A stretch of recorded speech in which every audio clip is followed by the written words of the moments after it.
How do you actually book good hostels without ending up in some weird, depressing dorm with one broken bathroom and zero atmosphere? Booking hostels today is way easier now than it used to be.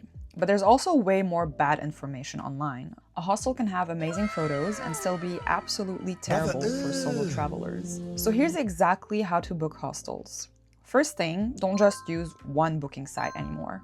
That's probably the biggest mistake people still make. The exact same hostel bed can literally be cheaper on one website than another. Sometimes by like 10, 15, or even 23% cheaper. So instead of checking 5 tabs manually like it's 2014, I usually start on Hostels.com because it compares hostel prices across all booking platforms, including Hostelworld and Booking.com, automatically. It's way easier, and you can also actually filter properly now. And this part matters way more than people think, because the best hostel depends entirely on the kind of trip you want. Like, do you want a social hostel where people actually talk to each other? Check the social hostel score or use the social hostel filter.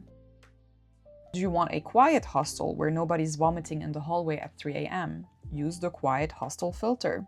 Are you looking for female-only dorms or female-only entire hostels? There's a filter for both of these options. Are you looking for privacy curtains? You can literally filter for privacy curtains now. Same thing for kitchen, for good Wi-Fi. You can even filter for a hostel near the train station because you're arriving at midnight. That stuff matters way more than whether the place has some neon sign saying best vibes, and ratings alone can be super misleading too. A hostel can have a 9/10 score because it's clean and modern, but completely dead socially. Or the opposite. Amazing atmosphere, amazing people, but the showers look like they survived a small war. So always read the reviews properly, especially the recent reviews, and usually you should search for words like social, safe, quiet, blah blah blah, or just use the filters we just talked about. That tells you way more than the score itself. The location also matters. People always try to save €3 a night booking some hostel an hour outside the city, and then they spend that exact money and energy commuting every single day, especially in Europe where transport adds up fast. Another thing people forget is hidden cost. Some hostels still charge extra for towels, for city taxes, or for bed sheets. Some lockers need your own padlock, so check that stuff before booking.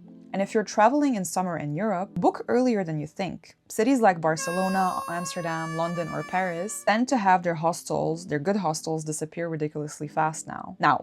Once you actually find a hostel you like on Hostels.com, you can just click the booking button and Hostels redirects you to whichever platform has the best deal. Usually it will either be Hostelworld or Booking.com, or sometimes even the hostel directly. Then you just fill in your details there, confirm the booking, and you're done.